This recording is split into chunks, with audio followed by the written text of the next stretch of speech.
जय हिंद। स्वागत है आपका हमारे इस ई पाठशाला सेंटर यूट्यूब चैनल में। आज हम करने वाले हैं छत्तीसगढ़ मध्यकालीन इतिहास के बारे में चर्चा और उससे संबंधित एमसीक्यू।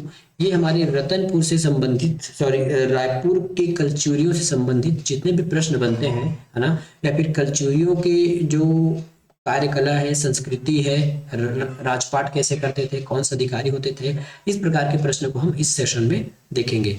चैनल पर नए हैं तो पूरा वीडियो पहले देख लीजिएगा, अच्छा लगे तो ही चैनल को सब्सक्राइब कीजिएगा और वीडियो को लाइक कीजिएगा, नहीं तो आप अपना अमूल्य समय कहीं और लगाइए ताकि आपका समय बर्बाद ना हो। ठीक है, चलिए शुरू करते हैं आज का हमारा चैप्टर। आज का सबसे पहला प्रश्न है, रायपुर में रतनपुर के कलचुरी शासक का प्रथम शासक कौन था? ठीक है, रायपुर में रतनपुर के कलचुरी शासक का प्रथम शासक कौन था? तो इसका आंसर हो जाएगा हमारा ऑप्शन नंबर बी, रामचंद्र। ठीक है, जो रामचंद्र जी थे वो कल रतनपुर के रायपुर में पहले शासक थे जो रतनपुर के थे। ठीक है, रायपुर की स्थापना किस कलचुरी राजा द्वारा की गई है? रायपुर शहर की जो स्थापना है या फिर रायपुर की जो स्थापना है किस किस कलचुरी राजा के द्वारा की गई है? तो यह है हमारे रामचंद्र। ठीक है, कई बार एग्जाम में आपको दूसरा भी नाम देखने को मिल सकता है, केशव चंद्र। ठीक है, केशव करके कुछ भी केशव करके एक नया नाम भी देखने को मिल सकता है, ये थोड़ा विवादित वाला रहता है कभी कभी। रायपुर का नाम किसके नाम पर रखा गया है? तो ये नाम रखा गया है ब्रह्मदेव राय के नाम पर। ब्रह्मदेव का रायपुर शिलालेख किस संग्रहालय में संरक्षित है? दिल्ली, रायपुर, नागपुर या फिर भोपाल? ठीक है,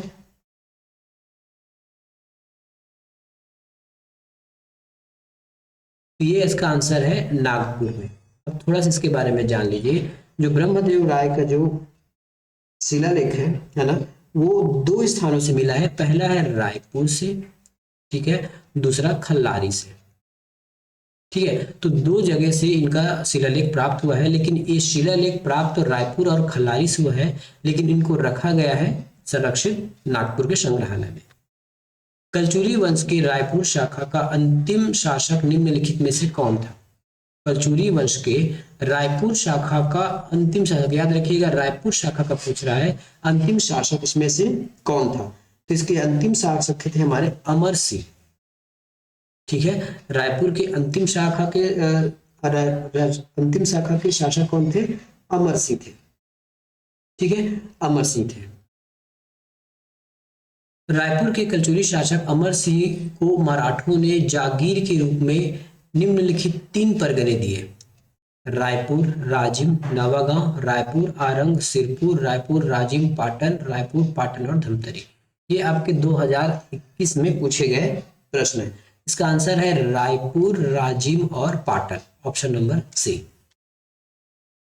छत्तीसगढ़ में कलचुरी प्रशासन के अंतर्गत रायपुर शाखा के शासक को निम्नलिखित में से किस उपाधि से संबोधित किया जाता है? ठीक है, इसका आंसर है हमारे पास महाराज कुमार राजा। ठीक है, महाराज कुमार राजा। रतनपुर राज्य में कलचुरी शासक रघुनाथ सिंह को अपदस्थ कर रघु जी ने वहां पर कब प्रशासन नियुक्त किया? अभी देख लीजिए, ये आपके CGPSC 2022 के प्रश्न है और प्रश्न बनाने वाले ने केवल भांग खाकर प्रश्न बनाया है। केवल और केवल, पता नहीं कौन सा नशा करते हैं, सस्ता है कि महंगा है पता नहीं है, लेकिन ऐसा प्रश्न बनाया है। देखिए 1940, 1941, 1942 और 45। ठीक है, ऐसा कोई प्रश्न थोड़ी होता है। ठीक है, 1900 लिखा है, जबकि ये सारा कार्यक्रम था हमारे 18वीं सदी का है ना। ये जितने भी रघुनाथ सिंह वाले हैं, है ना, जितने भी ये कामकाज हुए हैं, उस समय के जो प्रशासक रहे हैं वो 18वीं शताब्दी के थे, 18वीं शताब्दी के थे। और जो CGPSC में जो एग्जाम के जो पैटर्न सेट करने वाले प्रश्न हैं, बस यही प्रश्न सेट करने के लिए बैठे हैं वो लोग भांग खाकर। ठीक है, इसका ओरिजिनल आंसर लिख लीजिए, इसमें से कोई आंसर आपका नहीं होगा। ये था हमारा 1745 का। ठीक है, 1745 में रघु जी ने वहां नए प्रशासक को नियुक्त किया था। निम्नलिखित में से किस राजवंश ने इस राज्य में सबसे लंबी अवधि तक शासन किया? शरभपुरी, नल, पांडु या फिर कलचुरी? तो कलचुरियों ने सबसे अधिक समय तक वहां पे शासन किया है। ठीक है, कलचुरियों ने कब से किया है? तो 910 से, ठीक है, 1741 तक। क्योंकि 1741 में तो ये आ गए थे ना, रघु जी के जो सेनापति है भास्कर पंत, उन्होंने आक्रमण किया और अपने बागडोर संभाल लिया। ठीक है, तो ये 1741 में कौन आ गए थे? हमारे मराठा शासक आ गए थे। छत्तीसगढ़ में कलचुरी वंश की दो शाखाएं कौन सी थी? रतनपुर रायपुर, रायपुर सिरपुर, रतनपुर अमरकंटक, रायपुर अमरकंटक। अमरकंटक को काट दीजिए। ठीक है, कलचुरी वंश की दो शाखाएं थी, रतनपुर और रायपुर।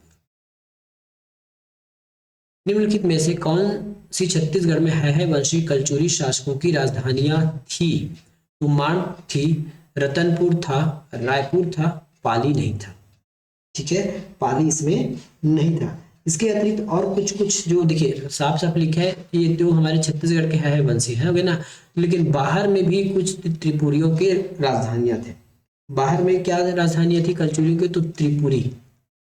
ठीक है, त्रिपुरी के बाद प्रयाग, प्रयाग के बाद काशी। ठीक है, तो इन स्थानों, हाँ, और उसके बाद खल्लावाटी का, जिसको खल्लारी भी कहा जाता है ना, कालिंजर और खल्लावाटी का। ठीक है, खल्लावाटी का। अगला प्रश्न, निम्नलिखित में से कौन सा कथन कलचुरियों की राजधानी नहीं था? त्रिपुरी, तुमान, जाजलपुर, रतनपुर और इनमें से कोई नहीं। तो त्रिपुरी था, तुमान था, रतनपुर था, ठीक है, जाजलपुर नहीं था। जाजलपुर नगर को बसाया गया था केवल जहां, ठीक है ना, जाजल देव के द्वारा, जाजल देव प्रथम के द्वारा जाजलपुर नगर केवल बसाया गया था, उसको राजधानी का दर्जा नहीं मिला था। ठीक है, तो आंसर हो जाएगा कौन सा नहीं था? तो हमारा जाजलपुर नहीं था। अब कई लोग बोलेंगे कि त्रिपुरी, क्योंकि यहाँ पूछा गया कि कलचुरियों की राजधानी, छत्तीसगढ़ में स्पेसिफाई नहीं किया है कि कहाँ, केवल कहा गया कलचुरियों की राजधानी। कलचुरियों की राजधानी हमने जस्ट पहले देखी है कहाँ कहाँ पे है। कलचुरी प्रशासन के तहत प्रत्येक गढ़ को कितने गांवों में बांट मिलाकर बनता था? प्रत्येक गांव जो है वो 84 है ना, प्रत्येक जो गढ़ है वो 84 गांवों से मिलकर बना होता था। ठीक है, 84 गांवों से मिलकर बना होता था। निम्नलिखित में से कौन सा कलचुरी शासन व्यवस्था का अधिकारी था? शासन व्यवस्था का अधिकारी पूछा। ठीक है, शासन व्यवस्था का अधिकारी दीवान, दाऊ, गौटिया, फिर उपरोक्त सभी। तो उस समय दाऊ थे, दीवान था, दाऊ था और गौटिया था। साथ साथ में और कौन से थे? दाऊ, दीवान, गौटिया तो है ही, साथ में थे हमारे मंडालिक, राजा देखते हैं ना। सबसे पहले इसमें देखते हैं राजा। तो राजा थे सर्वोच्च, है ना, जो राजपाट संभालते थे। उसके नीचे थे विषयपति, विषयपति जो क्या संभालते थे? जिला संभालते थे। ठीक है, जो जिला संभालते थे। उसके बाद आते थे महामंडलेश्वर, महामंडलेश्वर। ठीक है, महामंडलेश्वर थे। महामंडलेश्वर गांव के समूहों को, 1 लाख गांव के समूह को, गांव के समूहों को में होता था एक महामंडलेश्वर। ठीक है, उसके बाद होता था मांडलिक। क्या होता था? मांडलिक, मांडलिक, मांडलिक होता था। ठीक है, मांडलिक होता था, जो विकास खंड जिसे हम ब्लॉक कहते हैं, बीएलओसी के ब्लॉक को संभालते थे। ठीक है, फिर दीवान होता था, फिर दाऊ, फिर गौटिया, इस प्रकार से छोटी छोटी इकाई बढ़ती गई। निम्नलिखित में से कौन सा गढ़ कलचुरी शासन काल में रतनपुर राज्य की इकाई नहीं था? लाखोगढ़, सोनाखान, उपड़ोड़ा और राजनांदगांव। इसमें आंसर हो जाएगा आपका राजनांदगांव इकाई नहीं थी। ठीक है, जो हमारे जो कलचुरी शासक हुआ थे, पूरे छत्तीसगढ़, पूरे अपने राज्य को 36 गढ़ों में बांटा था। वो 36 गढ़ों में, है ना, ये जो राजनांदगांव का नाम कहीं भी नहीं था। लाखोगढ़ था, सोनाखान था, उपड़ोड़ा था। बाकी पूरे छत्तीसगढ़ के लिए जो 36 गढ़ों के जो नाम है, इसमें शिवनाथ नदी के उत्तर में 18 और उसके दक्षिण में 18 गढ़ थे, है ना। इसको डिटेल वीडियो जब कराएंगे तो इसको हम कंप्लीट जरूर कराएंगे। स्थानीय प्रशासन हेतु पंचकुल संस्था किन शासकों ने बनाई थी? तो पंचकुल की जो संस्था है वो कलचुरियों ने बनाई थी। ठीक है, पंचकुल जो संस्था है वो कलचुरियों ने बनाई थी। ये स्थानीय प्रशासन हेतु पंचकुल नामक एक कलचुरी ने संस्था बनाई थी। इनमें 5 से लेकर 10 सदस्य होते थे, जिसको महतर कहा गया था, है ना। 5 से लेकर 10 सदस्य होते थे, मेंबर, है ना। जिसको क्या कहा जाता था, जिसको कहा जाता था महतर, जिसको महतर कहा गया जाता था। छत्तीसगढ़ के कलचुरी राज्य प्रमुख लगान अधिकारी कौन था? छत्तीसगढ़ में प्रमुख लगान अधिकारी कौन था? तो लगान अधिकारी था हमारे इसमें महाप्रमात्री। ठीक है, लगान अधिकारी था महाप्रमात्री। इसके साथ साथ कुछ और लगान अधिकारी हैं, ठीक है, जो हम डिटेल वीडियो कराएंगे तो जरूर उसको कंप्लीट कराएंगे, क्योंकि समय कम है इसलिए हम ज्यादा डिटेल आपको नहीं बता पा रहे हैं। कलचुरी कालीन राजस्व जमाबंदी विभाग प्रमुख का पदनाम बताइए, ऐसा प्रश्न पूछा गया है। तो ये भी है हमारे महाप्रमात्री। निम्नलिखित कथन को पढ़िए। कलचुरी प्रशासन में राजा के अधिकार सीमित थे। प्रशासन के विभागों का दायित्व अमात्यों के सदस्यों पर होता था। राज्य गढ़ों में विभाजित था तथा प्रत्येक गढ़ में 84 ग्राम होते थे। इसमें से सही कथन को बताना है, तो सही कथन है इसमें हमारा ब और स है ना। प्रशासन के विभाग का दायित्व अमात्यों पर था, ये बिल्कुल सही है। ठीक है, गढ़ों में विभाजित था, ये भी सही है। कलचुरी प्रशासन में अधिकारी सीमित थे, ये गलत है। तो ऑप्शन नंबर ब और स किसमें है? ऑप्शन नंबर सी में। निम्नलिखित कथन को पढ़िए। छत्तीसगढ़ में कलचुरी प्रशासन व्यवस्था स्वतंत्र राजतंत्र पर आधारित थी। राजा की सहायता के लिए अमात्य होते थे। संपूर्ण कलचुरी राज्य गढ़ों अर्थात प्रांतों में विभाजित। इसका आंसर क्या होगा? सही उत्तर दीजिए इसमें। तो सही उत्तर हो जाएगा 1, 2, 3। ये बिल्कुल सही है कि ये राजतंत्र था, लोकतंत्र तो था नहीं, राजा का बेटा ही राजा बनता था, ये बिल्कुल सही है। अमात्य मंत्री होते थे, हमने बहुत सारे मंत्रियों के नाम पढ़े हैं। संपूर्ण कलचुरी राज्यों को गढ़ों में बांटा गया था, हमने देखा था कि 18 गढ़ बांटे गए थे, है ना, नदी के उत्तर और दक्षिण दोनों साइड। निम्नलिखित में से कौन सा कथन सही है? छत्तीसगढ़ में कलचुरी प्रशासन राजतंत्रात्मक था। प्रशासन में राजा अमात्यों की सहायता करता था। गांव के प्रधान का प्रमुख प्रधान होता था। देखिए, एक ही प्रश्न को कैसे घुमा घुमा कर पूछा जाता है। ठीक है, एक ही प्रश्न को किस प्रकार से घुमा घुमा कर पूछा जाता है। तो ये राजतंत्रात्मक तो बिल्कुल सही है, अमात्यों की सहायता भी सही है, लेकिन गांव के प्रशासन के लिए प्रधान नहीं होता था। ठीक है, गांव के प्रशासन के लिए गौटिया होता था, गौटिया। तो 1 और 2 सही है, 1 और 2 मतलब ये। यदि हमको पता है 3 गलत है तो 3 जहां जहां उसको निपटा दीजिए, ये 3 गलत है। अब कुछ नाम दिए हैं अधिकारियों के और उसके संबंधित विभाग है। ठीक है, अब इसको हम मिलान करते हैं। तो महापटलिक होता था हमारे राजस्व विभाग, ठीक है। दांडिक होता था न्याय विभाग, नाम से पता चल रहा है दांडिक। ठीक है, महाधर्म हो तो ये धर्म विभाग दिखता होगा, और संधि विग्रह होता हमारे विदेश विभाग के लिए।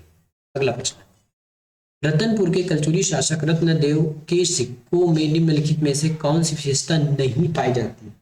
ठीक है, कौन सी विशेषता नहीं पाई जाती? तो गज शार्दुल था। ठीक है, गज शार्दुल था, साथ में सिंह था ना। गज लक्ष्मी नहीं थी, मानव आकृति थी, ये नहीं थी, तो यही हमारा आंसर हो जाएगा, यही नहीं था। ठीक है, यही इसमें नहीं था। कलचुरी राजा निम्नलिखित देवताओं में से मुख्यतः किसके भक्त थे? शिव, दुर्गा, विष्णु या फिर काली?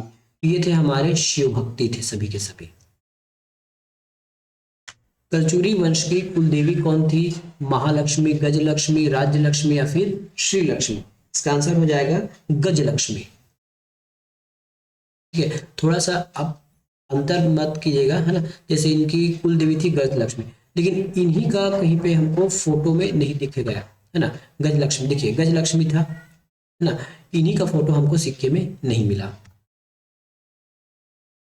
खूब तमाशा नामक काव्य ग्रंथ की रचना किस कवि ने की थी? तो खूब कम भूषण, राजशेखर, गोपाल मिश्र या फिर गोपाल दास नीरज ने? इसका आंसर हो जाएगा गोपाल मिश्र ने। खूब तमाशा जो कल्याण साय या फिर उसके पहले जो राजा महाराजा थे उनके जन्म से लेकर और किस प्रकार का उनका जन्म हुआ या जो हुआ, इस पर उनकी चर्चा हुई है।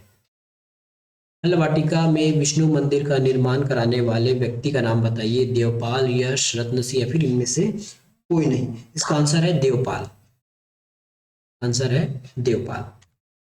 देवपाल मोची किस स्थान से संबंधित है? मल्हार, खल्लारी, पाली या फिर बानाबरस? ठीक है, आंसर है इसमें खल्लारी। देवपाल मोची जो है उसका संबंध है खल्लारी से। इस राज्य के कहां पर स्थित किले को गज किला कहा जाता है? जशपुर, सरगुजा, बस्तर या फिर रतनपुर? तो इसका आंसर है रतनपुर में जो किला है उस किले को कहा जाता है गज किला। छत्तीसगढ़ में कलचुरी कालीन निम्नलिखित में से कौन सा मंदिर स्थापत्य 13वीं शताब्दी का नहीं है? नगपुरा, देवरबीजा, कटियारी या फिर गंडई? ठीक है, गंडई। तो इसमें कौन सा है जो 13वीं शताब्दी का नहीं है? तो वो है हमारे घटियारी। छत्तीसगढ़ के निम्नलिखित में से किस स्थान में महापाषाण युगीन सभ्यता के अवशेष प्राप्त हुए हैं? तो ये मिला है हमारे टेंगना से। कहां से? टेंगना से मिले हैं। ठीक है, तो इस प्रकार से हमने देखा कि रायपुर के कलचुरी शासक और उससे संबंधित जितने भी राजा महाराजा थे उनकी कार्य प्रणाली थी, शासन व्यवस्था के बारे में हमने एमसीक्यू कंप्लीट किया। इस वीडियो को हम यही खत्म करते हैं। इसके बाद एक और वीडियो आएगा जिसमें मध्यकालीन इतिहास रहेगा। ठीक है, उसके बाद मध्यकालीन इतिहास चैप्टर खत्म हो जाएगा। उसके बाद हम आधुनिक, मेरा एक सोच है कि हम सीजीपीएससी तक कहीं ना कहीं से हम पूरे इतिहास को कवर करेंगे एमसीक्यू के फॉर्म में। ठीक है, बाकी क्लास को चलाना थोड़ा दिक्कत होगा। ठीक है, कुछ क्लासेज जो है वो चल ही रहेंगे, जैसे छत्तीसगढ़ का व्याकरण है या फिर हमारा जो इकोनॉमिक सर्वे है वो चलता रहेगा। ठीक है, लेकिन कोई नया सब्जेक्ट जोड़ना फिलहाल समय नहीं है, तो आप इतने से ही आप काम चला लीजिएगा। मिलेंगे नेक्स्ट वीडियो में। धन्यवाद।